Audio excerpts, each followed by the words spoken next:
Good evening. 9 people have so far been arrested and charged with serious offences since last month's programme. Detectives from all around the country are hoping that you'll be equally successful tonight in spotting clues and recognising familiar faces. And tonight we have reconstructions from Scotland, from Cheshire and South Wales. The disappearance of a woman from a village near Dundee, armed robbers who attacked a farm near Knutsford, and 2 con men who are preying on old people in Cardiff. Let's start with rather disappointing news. If you saw last month's programme, you'll remember the tragic story of Rachel Partridge. One Tuesday night in August, Rachel hitchhiked from Tame in Oxfordshire to her home at Chinner Hill. Her body was found next morning in a barn at Bledlow Ridge. Now, we had an enormous response, but so far with little practical effect, frankly.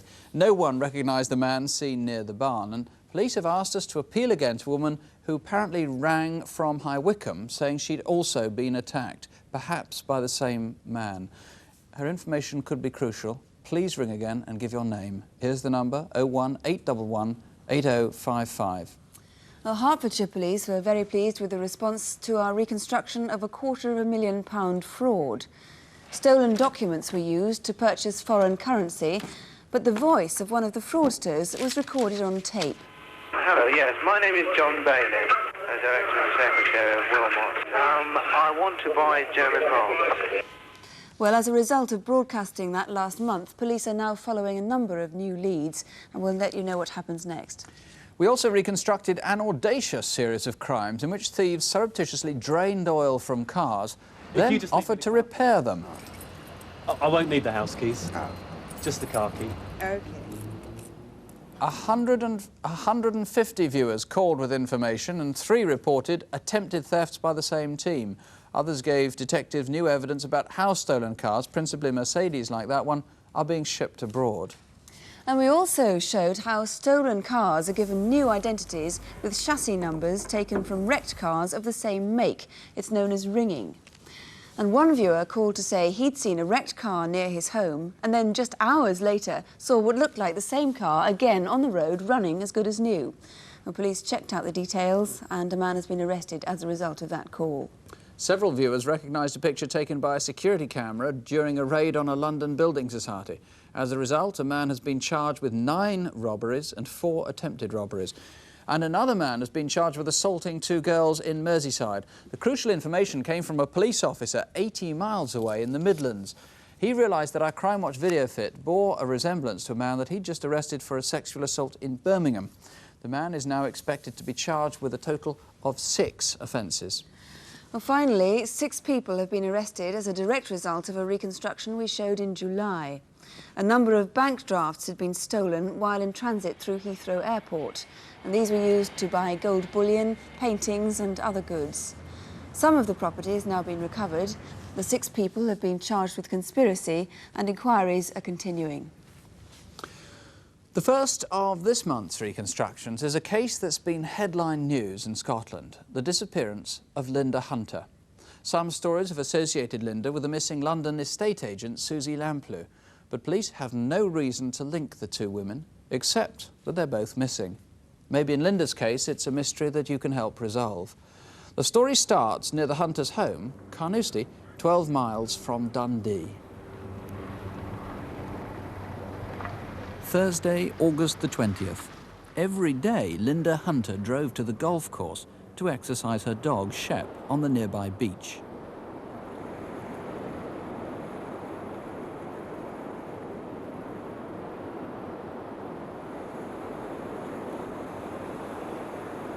Lynda was generally in high spirits. She'd just discovered she was pregnant. She worked at a residential home for the elderly in Dundee, but she and Shep were inseparable. She always took him with her. Though only 30, Lynda was second in charge of the home, a job that frequently involved working nights. At 6:30 that Thursday evening, Lynda phoned her mother. I'm all right, but I'm feeling a bit sick. She was devoted to her parents, who were both unwell, and she phoned them almost every other day. Yeah, bye. Lynda and her husband both had that Friday off, but Lynda had early morning sickness and stayed in bed.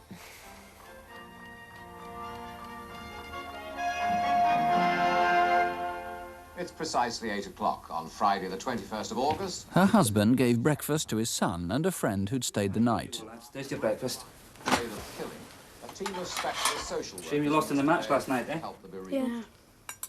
The funeral of Rudolf Hess has been delayed while his relatives consider requesting a second autopsy. At 8:20, the two boys left to catch the bus to school. At about 10, Andrew drove Lynda to the chemist's. Good morning. Oh, good morning. I'm 6 weeks pregnant and I've been suffering very badly from morning sickness. I wonder if you had anything to help me. How long is it lasting? Oh, it seems to go on all day. In that case, I don't think that there's anything that I could recommend that would help you. I'd suggest that you go and see your doctor. Really? I'm sorry. Okay, thanks. Bye.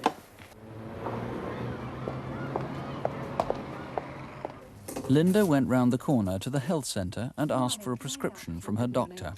Well, actually, Dr. McKendrick isn't in the health centre at the moment. I'll speak to him when he comes in and ask him, but he may want you to make an appointment. Would you call back just after 11 o'clock and I'll have seen him by then? Thank you. Thank you. Bye. Frustrated by all this, and by now feeling ill and irritable, Lynda went home with Andrew. For some reason, she began to pack the bag she used for her night shifts, though she wasn't due at work until the following afternoon. Maybe she was going to her parents. I'm going out. You can pick up the car from work tomorrow at 3.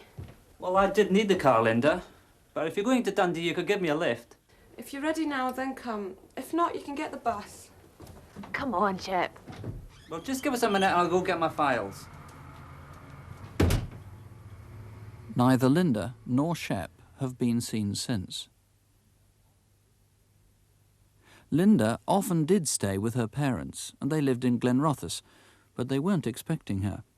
At any rate, Lynda's car, with or without her at the wheel, almost certainly took one of these routes south. It was discovered next day in central Manchester. Dale Street, behind Piccadilly Station. Just after 9 a.m. on Saturday, the 22nd, a traffic warden gave Lynda's Cavalier a parking ticket. Next day, at 6:15 on Sunday evening, a policeman noticed the car had been broken into and the radio cassette was missing. 7411 to CK Alpha 1. A vehicle check, please, on Delta 266 Charlie Echo Sierra. Yeah, you check on Delta 266 Charlie Echo Sierra. Shows to a Vauxhall Cavalier in white. Registered to Lynda Kearns. Could be using the name Hunter. I've got an entry by Tayside Police. Missing from home. When police examined the car, they found suggestions that Lynda had not been the last driver. The driver's seat had been adjusted for someone much taller than Lynda. Lynda's bags had been left in the back, along with tablets for Shep, who had a heart and bladder condition.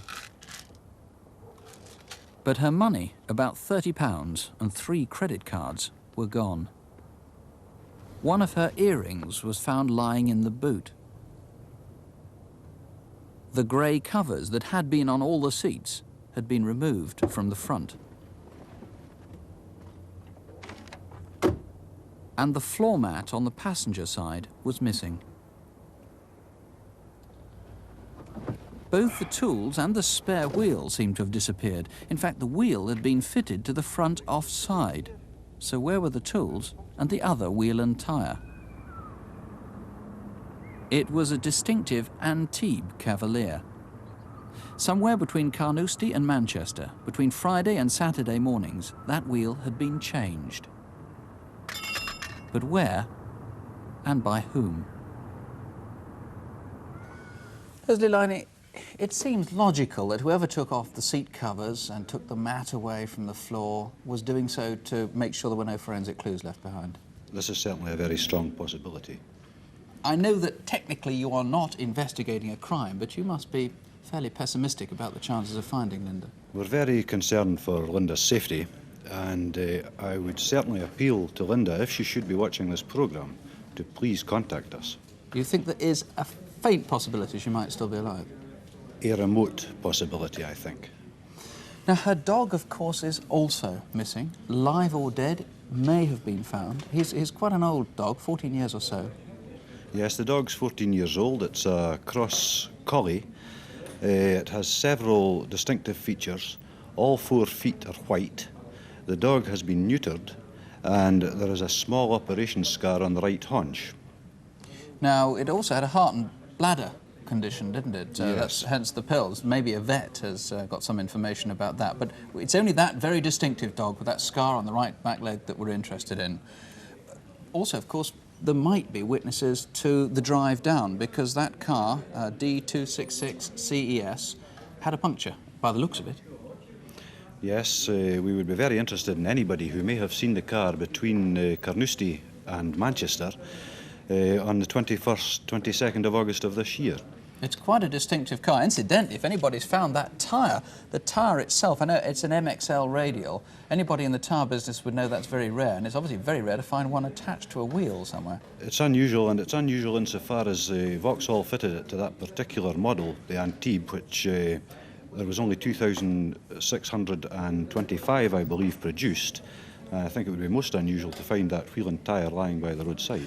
Well, the best hope, perhaps, is that someone has found some of that material discarded from the car. Whatever information you have, do call us if you can help in any way. 01811 8055. That's 01811 8055. You can speak to a BBC researcher or to a detective, all in the strictest confidence. If you prefer, you can call the incident room at Dundee. That's 0382 232 00.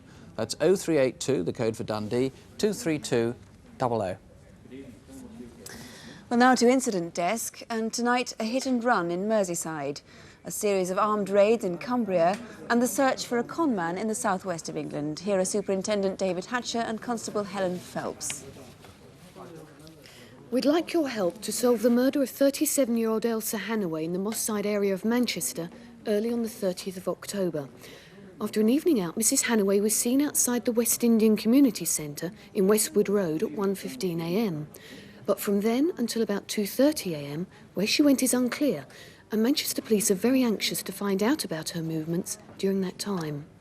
Around 2:30 a.m, a couple in a car saw a man attacking a woman just inside the entrance to Whitworth Park in Moss Lane East. This is a video fit of him. He's in his 20s and wears his hair in dreadlocks. That night he had on a red, green and yellow striped woolly hat. At 3:10 a.m, a similar man was seen running out of the park and down Hathersage Road. Mrs. Hannaway was later found in the park, suffering from head injuries and hypothermia. She'd also been raped and died in hospital that day. Near the spot where Mrs. Hannaway was discovered, police found this watch. It's a seconda and it has a broken silver strap. And missing from Elsa's wrist was a thin gold chain. Look at this face again. There is a £500 reward from the local West Indian community for information leading to an arrest. Shortly after 1 a.m. on Saturday the 10th of October, 31-year-old Daniel Callaghan was knocked off his bicycle on the A506 Kirby to Ormskirk Road in Merseyside. He was killed instantly, but the driver of the car did not stop. However, particles of red paint as small as this were found on Daniel's clothes. If it's the car's original colour, it's one of 2 types. Most probably it was a Volvo 340 or 360 model in signal red and manufactured since 1984. Or it could be one of these Jaguars, the XJS, XJ6 or 12 models in Sebring red and made between 1981 and 1983. And tiny glass particles indicate that the car's windscreen was most probably damaged in the collision. Now, if you know of a red car similar to these with damage to the front bumper, bonnet and windscreen, please ring us now. We'd like to talk to this man about 6 building society robberies in the southeast area of London. He is seen here in the Anglia Building Society in Bexley Heath in April this year. He threatened staff with what we believe is a gun carried in that white plastic bag and got away with nearly £2,000. He's about 25, 5'9" tall, slim build with dark brown hair. He has robbed 3 other building societies and so far he's got away with nearly £6,000. Give us a call if you know him. There is a reward for information leading to arrest and conviction. Next, an armed robber who's been operating in Cumbria. Here he is in a building society in Carlisle on the 7th of July. He may be one of the 2 men who've taken over £24,000 in 6 similar raids in Penrith, Preston, Workington and Carlisle. This video was taken from inside a toy shop as the man hurried away from the building society in Workington. These artists' impressions were done by witnesses to 2 of the raids, and they appear to be quite similar. But this one could be the second man. So call us if you know them. There's a reward of £10,000 for information leading to a conviction. This is the face of a con man operating throughout the southwest. He calls himself Peter Davis or John Carr, and over the past year he's been obtaining credit from chain stores by using a false AA membership card as proof of identity. To date, he's committed some 25 offences, amounting to about £54,000 in all, and in towns as far apart as Penzance and Bristol. As Peter Davis, he gives either a home address in Burris near Helston in Cornwall or that of a false company, Alpha Electronics in Exeter. As John Carr, he gives an address in Torpoint, Cornwall. If you recognise him, please get in touch. The number to call is 01811 8055. That's 01811 8055. Well, next tonight, a tale that's all too commonplace. Con men posing as officials in order to gain entrance to people's houses and commit an easy burglary. Thousands of this type of case are reported every year. But the thieves in this case, we're about to show you, posed as waterboard officials, and they've been operating in South Wales around the Cardiff area. They choose easy targets, vulnerable elderly people who live on their own. In our reconstruction, our victims are played by actresses, and we've changed the names to protect their identities. The first 2 live in the Whitchurch area of Cardiff. It's 4 o'clock in the afternoon on Saturday the 26th of September. 84-year-old Gwyneth Maxwell was returning home after a holiday in Torquay. Well, there's nothing been happening here much. The weather's been so cold. 20 minutes after she got home, a neighbour called round for a cup of tea. They kept fine for us. Oh, I'm so pleased. Because you needed a break.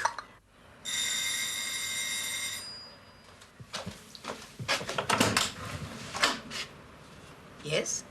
I'm sorry to trouble you, but there's a burst water pipe just up the road. Well, there's nothing I can do about it. Well, the thing is, I've been told to come and check the water to make sure it's not contaminated. There's nothing wrong with the water. Well, I've got to check it.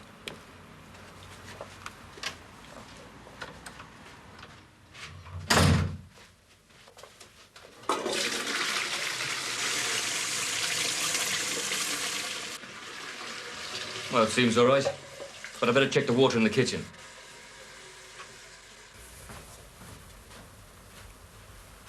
Well, I'll just check the taps.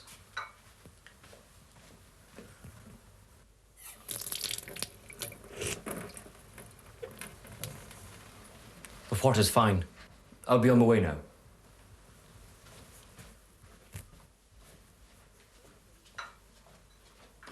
Both women thought the man's behaviour very suspicious, and they watched to see where he went.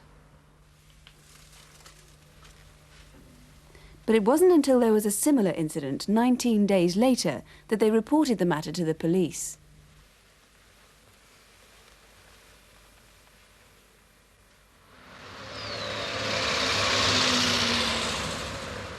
Just a few doors away, on Thursday the 15th of October, at about 2:30, 79-year-old Avril Jones was taking her rubbish out.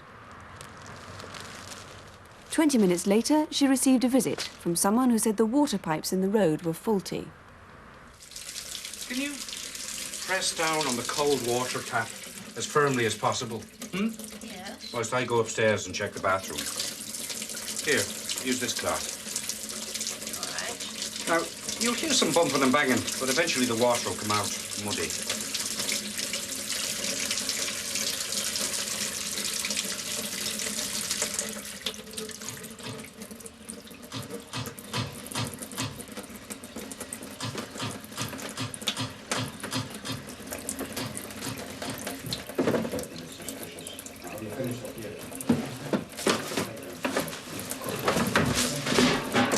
What's going on up there?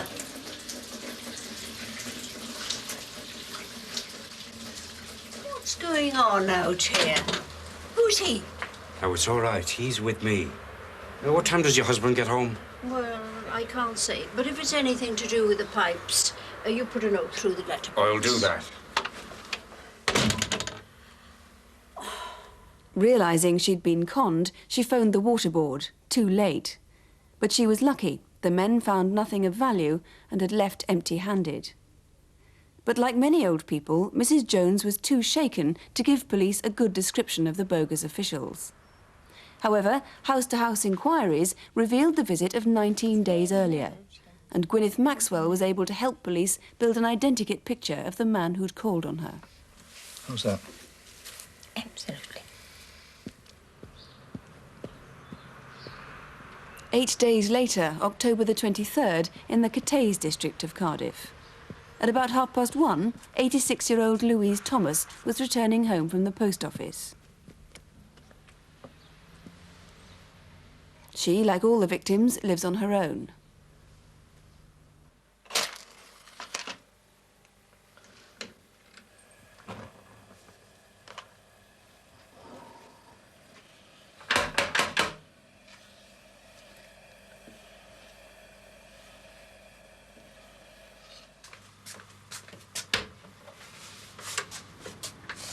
I'm sorry to disturb you, but there's been a gas explosion, and I've come to check your water. Oh, well, Kitchen this way? yes. All right.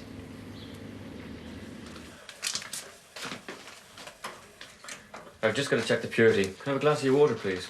Oh, yes, all right.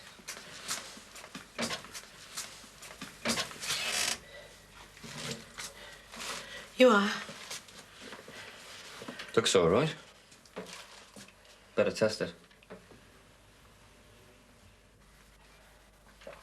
It's okay. Nothing to worry about. Do you live here on your own? Yes. I'm from a family of 15 myself, so I'm used to a large family.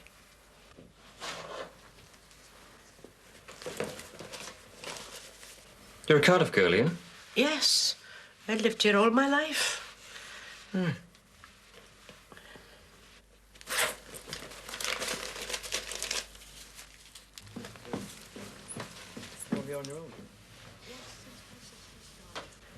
No, it's fine. Nothing to worry about. I'll be on my way now. Good. In just a few minutes, the burglars had got away with more than £3,000. But it was 2 hours before Miss Thomas realised what had happened, that her savings were gone. 15 miles north of Cardiff, on the A470, is the Expressway service station. On the afternoon that burglary happened, witnesses remember that this car broke down there and was abandoned by 3 men. A routine police inspection a few days later revealed the missing handbag. Documents belonging to Miss Thomas were still inside, but the money, of course, was missing. Well, Detective Chief Inspector Alan Buck is investigating the case, and just about an hour ago you had another report of a very similar incident, didn't you? Yes, at 3:30 this afternoon, a similar incident occurred in Kidwelly in the Dyfed-Powys police area when £1,500 was stolen from an elderly couple. So you think it could be the same people? They could well be the same people, yes. Right. Perhaps we could have a closer look at the identikit picture that we saw Gwyneth Maxwell helping you with. The description is of a man in his early 20s, about 5'9" tall. He spoke with a polite voice and an Irish accent, and he had very neat, fair hair. And the Irish accent is consistent to all the witnesses' descriptions, isn't it? Yes, that's right. Now, while we were actually filming our reconstruction at the service station, several more witnesses came forward. They did indeed. They had seen 3 men. Again, these 3 spoke with Irish accents, in fact spoke in Gaelic, leaving the scene. Right. Now, the biggest and best clue, of course, is the car, the white Ford Granada. And that was bought on Wednesday, the 21st of October. Here's the receipt from it, at an auction in West Bromwich. That's right. It was bought in West Bromwich, and the person buying it gave a Wolverhampton address. What we'd like to know is where the vehicle was from the 21st to the 23rd. We'd like to know if anybody saw the people abandoning the car on the A470. Did anyone give them a lift? Where did they stay overnight on the Friday, Saturday? They certainly came back on the Saturday evening. Did anyone give them a lift back there? We need to know where those men were. Right. Now, one clue was left inside the car. It's rather interesting. Some acne cream. Yes, that acne cream was found on the back seat of the car, and it was bought from a chemist in Blackpool. So the Blackpool connection there. Indeed, they may. Right. Now, these men, of course, might well have visited other people, either in the Cardiff area or even a wider area, and not been successful. We think that's almost certain, and we would ask the public, in Cardiff particularly, to phone the local police station if they've had a visit from water board officials in the last few months where they've been in any way suspicious. Right, well, for the moment, thank you very much indeed. And do call if you can help. The number is, as usual, 01811 8055, or you can call the Cardiff Police direct on 0222 398 381. That's 0222, the code for Cardiff, 398 381. Now, robberies on old people are especially cowardly and callous, but in fact, crime against the elderly is rare, and whatever your age or circumstances, there are just a few basic common-sense things we can do to protect ourselves against con men. First, don't keep large amounts of cash in the house. Use a bank or building society, or put it in the post office. Second, never open the door to strangers if you're unsure of them. Who is it? Who's there? Welsh water. It's most important to have a chain. That way you're not vulnerable once the door is unlatched. From the water board, madam. Door chains give you real security. Can I see your identification? Yes. But even then, ask for proof of who they are. And check. If possible, look up the phone numbers in the telephone directory to make sure they're the real ones. Would you confirm that you have an inspector working in this area? I live at Castlefield Place. The name, Mr. R.W. Thomas. So if you're worried, don't open the door unless you're sure. And I think it's important to stress that no genuine caller is going to object to you asking them to leave for the moment and telling them that you'll phone their headquarters, their firm or their company to make an appointment at a more convenient time to you and perhaps have somebody there with you when they come back. Alan Buck, have you got anything to add to that yourself? Yes, if people want any crime prevention advice, they can, of course, always call or phone their local police station and speak to the crime prevention officer. Their advice is free. They may prefer to ring organisations such as Help the Aged, Age Concern, and in Cardiff, the Victim Support Scheme would be also very willing to help. Right, and the crime prevention officer will advise on all these and any grant schemes that might help you with any costs for equipment you might need. That's right, Sue, yes. Right, thank you very much indeed. Nick? I'm not sure if you can see from the scene behind me, but all the lines here are busy at the moment, all 40 lines into the studio. Please persevere if you're trying to get through. There's been a considerable number of calls on pretty much all the cases that we've dealt with. Already one man is thought to be in custody on one case. We'll bring you more news of that later on. We move now to another crime that's aimed at individuals in their homes.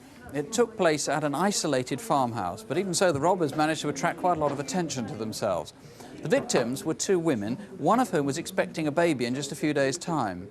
Neither was physically hurt, but the gang was armed with a shotgun, and the whole neighbourhood and the police want your help to find the men responsible. The attack took place near Knutsford in Cheshire, but our reconstruction begins at Stockport on the southern fringe of Manchester. The date, Wednesday, October the 14th. 10 to 12 on Wednesday morning at Brighton Road Industrial Estate. Brian Mottishead, a warehouseman, had gone for lunch.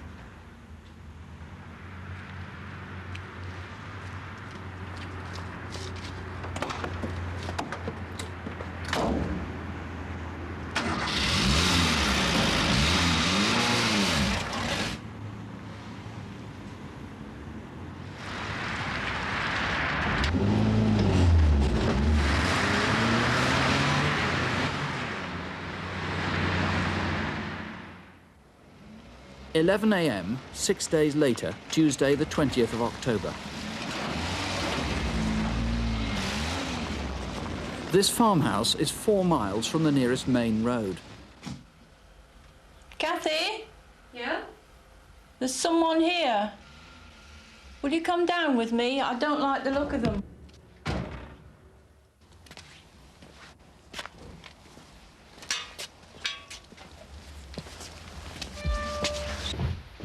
We're not expecting anyone, are we? No.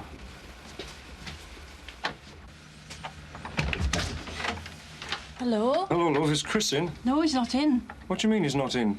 We've come to do the job. He must be in. The blanket! Get a blanket! Go for it! Down! Move down! Down! Get down! Right, come on, let's tie him up. Tie up the rope. Right. Lie on your stomach. I can't. I said lie on your stomach. pregnant. All right, give us your hands. Give us your hands. Right, now, where's the safe? No. Both of you, where is the safe? No, it's safe. There must be a safe. I know there's a safe. Yeah, look at that room.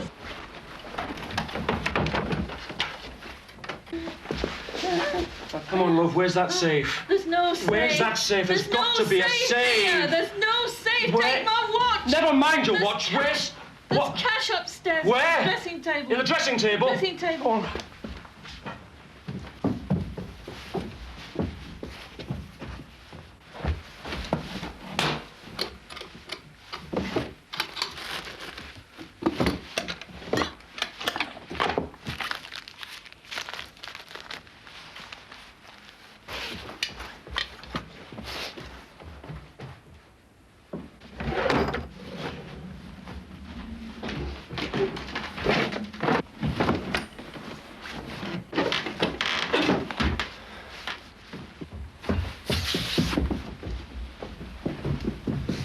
Where's Willie? Dunno.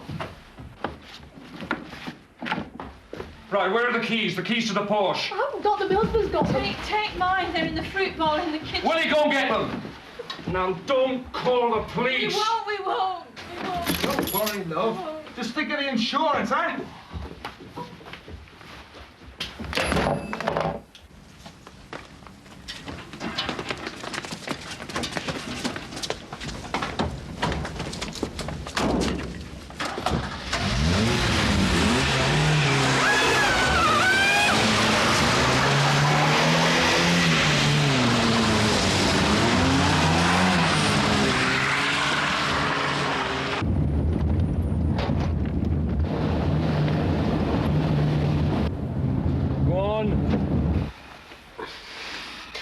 You all right, Mum?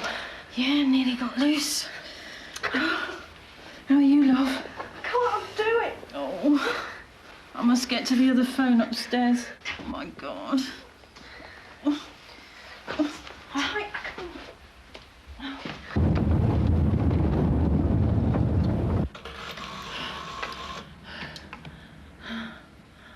Police.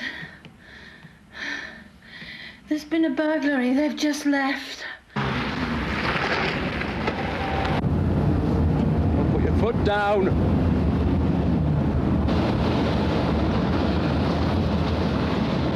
Oh, shit! Watch out!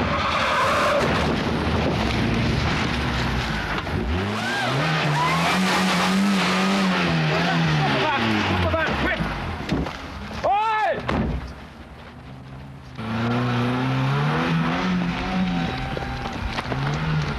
In the back!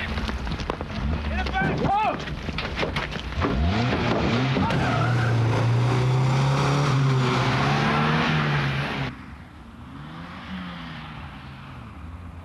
Winslow to all patrols, observations for a white van believed involved in armed robbery at Bollinghouse Farm, Bobley. Over.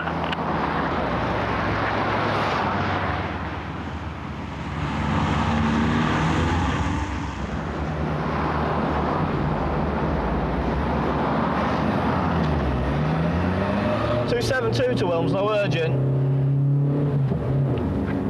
Yeah, I'm following this white van on the A538, through Hale Village, towards Altrincham. Received.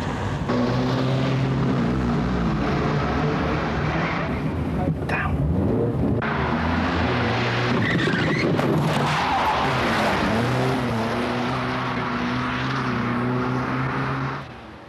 This is a private drive off the Hale Road at the north of Hale Village.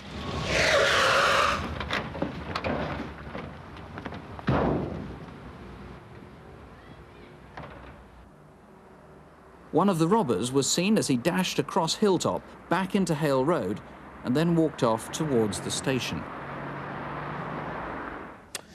Ian Johns, how are the victims? It's a particularly horrid sort of crime, isn't it, in your own home?